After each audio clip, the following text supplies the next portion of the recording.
मुख्य आरोपी बना दी है हुलास पांडे को? हाँ, देखते क्या है, ये तो ऐसे ही राजनीतिक खेला है और क्या। और हुलास पांडे को अभियुक्त आरोप प्रत्यारोप लगाकर उनके कद को छोटा करने का प्रयास किया जाता है। लोजपा रामविलास पार्टी के हुलास पांडे जी कृष्ण हैं। उन्होंने पार्टी को मजबूती के साथ खड़ा किया है और उन्हें माननीय आदरणीय चिराग पासवान जी को मुख्यमंत्री बनाने के लिए जो सपना सजाए थे, उनको रोकने के लिए विरोधी के जो मुखिया हैं, वो क्या अलाल बलाल बोल रहे हैं, उनके अपने बोलने पर भी कंट्रोल उनको खुद नहीं पता है। तो ये सब उन सबों का के लिए ये बिहार सरकार थी, हमारे पार्टी को तोड़ा गया। ये बार बार हमारे पार्टी को तोड़ने के ये किसके द्वारा तोड़ा गया? बिहार सरकार जो नीतीश कुमार जी है। नीतीश कुमार हत्या में कैसे 5 बजे वो अपने आवास पर, सरकारी आवास पे अपने सरकारी बॉडीगार्ड के साथ है और 5 बजे सीबीआई कह रही है कि आप आरा में है। ये कैसे संभव है? दो जगह एक आदमी कैसे आ जाएगा? तो देखिए, दो जगह एक आदमी कैसे आ जाएगा? वो कह रहे हैं कि मैं अपने 2012 में बरमेश्वर मुखिया की हत्या हुई थी। हत्या के बाद से जांच पड़ताल चल रहा था।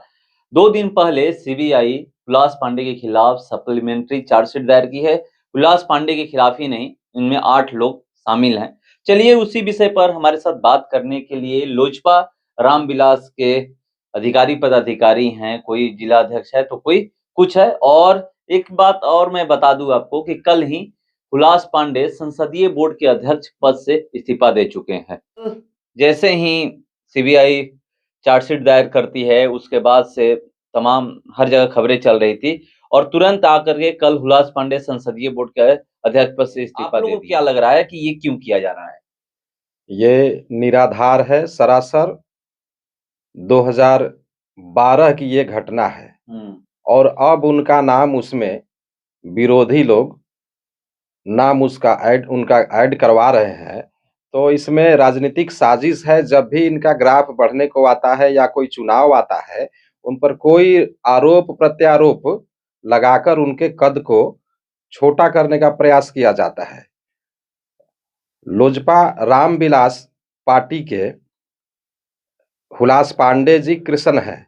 उन्होंने पार्टी को मजबूती के साथ खड़ा किया है और उन्हें माननीय आदरणीय चिराग पासवान जी को मुख्यमंत्री बनाने के लिए जो सपना सजाए थे, उनको रोकने के लिए विरोधी जो पार्टी है, अब आप देख ही रहे हैं कि विरोधी जो पार्टी है और उनके जो मुखिया हैं, वो क्या अलाल बलाल बोल रहे हैं, उनके अपने बोलने पर भी कंट्रोल उनको खुद नहीं पता है। तो ये सब उन सबों का किया कराया है। और जो भी सीबीआई में भी कुछ ऐसे लोग हैं जो उनसे प्रेरित है, विरोधियों के तरफ से प्रेरित है, उन्हीं के द्वारा। लेकिन जो दूध का दूध और पानी का पानी है, वो आने वाले समय में हो जाएगा और बिहार की जनता हमेशा माननीय हुलास पांडे और रामविलास पासवान जी के साथ है।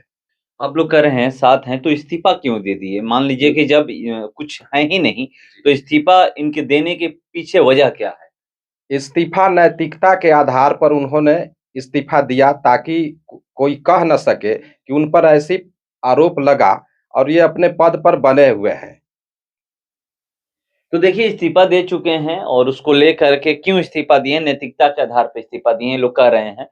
जैसे ही चार्जशीट दायर होता है, 2 दिन बाद आकर के इस्तीफा दे देते हैं और ये कहा जा रहा था पहले से ही कि वर्चस्व की लड़ाई थी, उनमें इनका नाम आया है और आप लोग कह रहे हैं कि विरोधियों की ये साजिश है, उसके तहत नाम दिलवाया गया है। तो लोग ये भी कह रहे हैं कि सीबीआई किसकी है, ये भी देख लीजिए। देखिए, ये राजनीतिक दबाव के कारण सीबीआई के कुछ अधिकारी जो है वो सरकार के पक्ष में है और हमारे नेता आदरणीय कौन सरकार के पक्ष में है?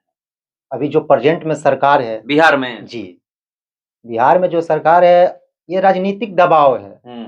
दबाव के कारण ही सीबीआई जो है अभी इनका नाम दिया गया है। हमारे नेता जो आदरणीय हुलास पांडे जी जो है, ये पहले ही नार्को टैक्स के लिए पहले ही आवेदन दे चुके हैं। वो तो बार-बार बोल रहे हैं कि हम आपके हेल्प करने के तैयार हैं। लेकिन ये बार-बार जब चुनाव आती है, इनका नाम इनके सामने लाया जाता है। इस चुनाव से क्या फर्क पड़ने वाला है नीतीश कुमार तेजस्वी यादव को, आप लोग जब ये बात कर रहे हैं तो? देखिए, हमारे पार्टी लोक जनशक्ति पार्टी जो थी उसको तोड़ने के लिए ये बिहार सरकार थी, हमारे पार्टी को तोड़ा गया। ये बार बार हमारे पार्टी को तोड़ने के ये किसके द्वारा तोड़ा गया? बिहार सरकार जो नीतीश कुमार जी है, नीतीश कुमार जो है हमारे लोक जनशक्ति पार्टी को तोड़ने के हर एक प्रयास किए, लेकिन हमारे लोक जनशक्ति पार्टी रामविलास के जितने कार्यकर्ता है एक तुलसी की तरह, वृक्ष की तरह है, इसमें कोई बड़ा छोटा नहीं है। वो हमारे पार्टी के संगठन को मजबूत कर रहे हैं। आज बिहार में पहला ऐसा लोक जनशक्ति पार्टी के जो नेता बन गए हैं चिराग पासवान, सभी का जो है पहला पसंद चिराग पासवान बन गए। वो हर समय हमारे पार्टी के जो है बदनाम करने की साजिश रची जा रही है। इसी प्रकार हुलास पांडे जी का नाम सामने आया है। इसमें तो हुलास पांडे जी बोल रहे हैं कि हम हर नार्को टेस्ट के लिए हम तैयार है। तो फिर इसमें वो जब वो तैयार है तो भैया इस तो साजिश के बदबू तो आ ही रही है ना। तो देखिए, लोग कह रहे हैं कि साजिश है, इसमें उनको फंसाया जा रहा है, मगर यहाँ पर अभी बयान भी नहीं आया है देखा जाए तो चिराग पासवान की तरफ से कि क्या है कैसे है। हाँ, जो भी वो बोलते हैं सोच समझ के बोलते हैं आदरणीय चिराग पासवान जी। समय आने पर बोलेंगे। उम्मीद है। जी जी, उम्मीद नहीं है, पूरा विश्वास है। पूरे बिहार वासियों को उन पे विश्वास है और पूरी पार्टी के कार्यकर्ता जो है उनका भी विश्वास है। मतलब जो ये सीबीआई चार्जशीट दायर की है और मुख्य आरोपी बनाई है, इसमें ये आप लोग कह रहे हैं कि हत्या में वो शामिल नहीं है। अरे हत्या में कैसे? 5 बजे वो अपने आवास पर, सरकारी आवास पे अपने सरकारी बॉडीगार्ड के साथ है और 5 बजे सीबीआई कह रही है कि आप आरा में है। ये कैसे संभव है? दो जगह एक आदमी कैसे आ जाएगा? तो देखिए, दो जगह एक आदमी कैसे आ जाएगा? वो कह रहे हैं कि मैं अपने सरकारी आवास पटना में थे, पटना में, और आरा में हत्या हुई थी 2012 में। 1 जून को हत्या हुई थी 2012 1 जून को। उसके बाद से ये सारा कुछ 11 साल बाद ये चार्जशीट दायर हुआ है। चार्जशीट दायर हुआ है, क्या इसमें हुलास पांडे दोषी हैं? नहीं, बिल्कुल दोषी नहीं है, उनको फंसाया जा रहा है। फंसाया जा रहा है उनको। जी जी जी। तो देखिए, यहाँ पर जो भी लोग हैं कह रहे हैं कि फंसाया जा रहा है, और यहाँ पर एक बात ये भी लोग कह रहे हैं कि आप देख लीजिए कि एक व्यक्ति 2 जगह कैसे रह सकता है। ये तो नहीं है, क्योंकि हत्या आरा में हुई थी और वो पटना में अपने आवास पे थे। हत्या सुबह ही होती है, उसके बाद से पूरा आरा में बवाल भी हुआ था, आगजनी भी हुई थी। देखिए, ब्रह्मेश्वर मुखिया जी का हत्या जो हुई है, ये बिहार के लोग सभी लोग जानना चाहते हैं कौन हत्या कराया है, कौन हत्या किया। हम लोग भी खोज कर मांग करेंगे सरकार से, तो इसको जांच किया जाए कौन हत्यारा है। उसको हर कोई जानता है, तो आप लोग बताइए ना कि कौन किया। हम लोग, वो तो सरकार जानेगी ना, हम लोग तो खुद सरकार से पूछना चाहूंगा तो कौन हत्या किया है उसको फांसी का सजा दिया जाए। आप बार बार हुलास पांडे जी को टारगेट कर रहे हैं, ये राजनीतिक बदबू आ रही है, साफ दिखाई दे रही है कि बार बार हुलास पांडे जी का नाम आ रहा है। मुखिया जी सबके थे, ये नहीं है कि मुखिया जी किसी के पार्टी के नहीं, सब पार्टी के थे। मुखिया जी को हत्या जो जिसने किया, उस हत्यारे को फांसी का सजा दिया जाए। तो देखिए, फांसी किया जाए। सीबीआई क्या कर रही थी? 11 साल हो गए। 11 साल हो गए, सीबीआई क्या कर रही थी? आज 2 दिन पहले वो दाखिल की है। सीबीआई को पहले सोचना चाहिए, पहले उसी वक्त उनको जांच पड़ताल करना चाहिए। तो 12 साल लमसम एक समय होता है भैया। 12 साल बाद आप आकर हुलास पांडे जी का नाम, जब चुनाव आता है हुलास पांडे जी को बदनाम करने के लिए और लोक जनशक्ति पार्टी को छवि खराब करने के लिए ऐसा काम किया जा रहा है। ये राजनीतिक साजिश है। आप लोग कह रहे हैं राजनीतिक साजिश है, तो क्या आप लोगों को पता है कि उस हत्या में कौन कौन लोग शामिल हैं? ना, ये तो सरकार को पता होगी। सरकार पता करे कौन हत्यारा है और जो हत्यारा है उसे कड़ी से कड़ी तो सजा मुख्यमंत्री नीतीश कुमार, उस समय भी मुख्यमंत्री नीतीश कुमार ही थे। आज जब चार्जशीट दायर हुआ है तो भी मुख्यमंत्री नीतीश कुमार ही हैं। 11 साल का लंबा गैप हो गया है। लोग कहते भी हैं कि 1 दशक हो जाता है तो दशा बदल जाती है। यहाँ तक ये पता नहीं चल रहा है कि कौन कौन शामिल है। यहाँ पर आज सप्लीमेंट्री चार्जशीट दायर किया गया अब है। इन पर जब आरोप लगा तब नहीं अपने पद से इस्तीफा देंगे, पहले क्यों इस्तीफा देंगे? इस्तीफा की मैं बात नहीं कर रहा हूँ कि आज सीबीआई इनसे पूछताछ की होगी। मान लीजिए जब कोई भी व्यक्ति के ऊपर सीबीआई या कहीं भी होता है कि चलिए ये शामिल है, तो पूछताछ तो करती है ना। हाँ, इसके विषय में हमें नहीं पता है ज्यादा, उनसे पहले सीबीआई पूछताछ की है या फिर अभी तो करेगी ही। लेकिन जो सच है वो तो सामने आ ही जाएगा।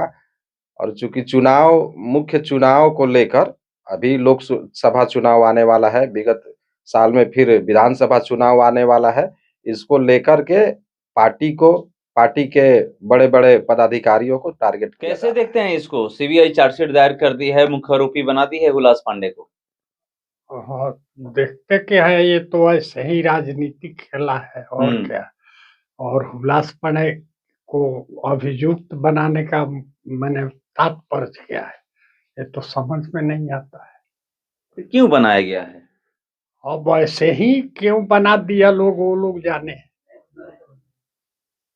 इस्तीफा भी दे चुके हैं पद से अपने। अब तो कुछ मैंने षड्यंत्र रच करके किया गया होगा। हाँ, कि पद से इस्तीफा दे दें, वो मतलब कमजोर हो जाएं, इसीलिए किया गया है। हाँ, इसीलिए। तो देखिए बाबा कह रहे हैं कि इसीलिए किया गया है, और कैसे किया गया, उनको कमजोर करने के लिए सारा कुछ किया गया है। देखिए, हुलास पांडे जी को बार-बार टारगेट किया, बार-बार उनको कोर्ट से उनको बरी मिलती है।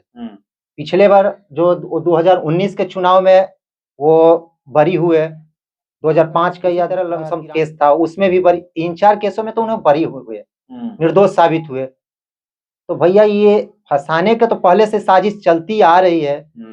अब पार्टी को उनको बार-बार उनको कमजोर करने के लिए ऐसा षड्यंत्र रचा जा रहा है। तो इसमें भी निर्दोष साबित होंगे? एकदम निर्दोष साबित होंगे, है ही नहीं भैया, ये तो फंसाने का काम किया जा रहा है। तो देखिए लोग कह रहे हैं फंसाने का काम किया जा रहा है और इसमें भी निर्दोष साबित होंगे, जैसे पहले निर्दोष साबित हुए कि किस तरह से पार्टी को तोड़ा गया था, और पार्टी को तोड़ने के बाद उसमें कौन कौन लोग शामिल थे, ये सब कुछ पता था। और आज भी वही लोग ये सब करवा रहे हैं। ये लोग कह रहे हैं कि चुनाव जैसे ही नजदीक आता है, लोग काम करते हैं पार्टी को बदनाम करने के लिए, पार्टी के बड़े जो अधिकारी पदाधिकारी हैं उनको बदनाम करने के लिए, पार्टी को कमजोर करने के लिए। तो चलिए देखते हैं, अभी 2024 में लोकसभा चुनाव है और 2025 में विधानसभा चुनाव है, और हम लोग ब्रह्मपुर विधानसभा में भी हैं। अब ब्रह्मपुर विधानसभा से ही 2020 में हुलास पांडे विधानसभा का चुनाव लड़े थे, दूसरा स्थान आए थे, और उसके बाद से फिर से एक बार तैयारी कर ही रहे हैं कि 2025 में भी यहीं से हम चुनाव लड़ेंगे।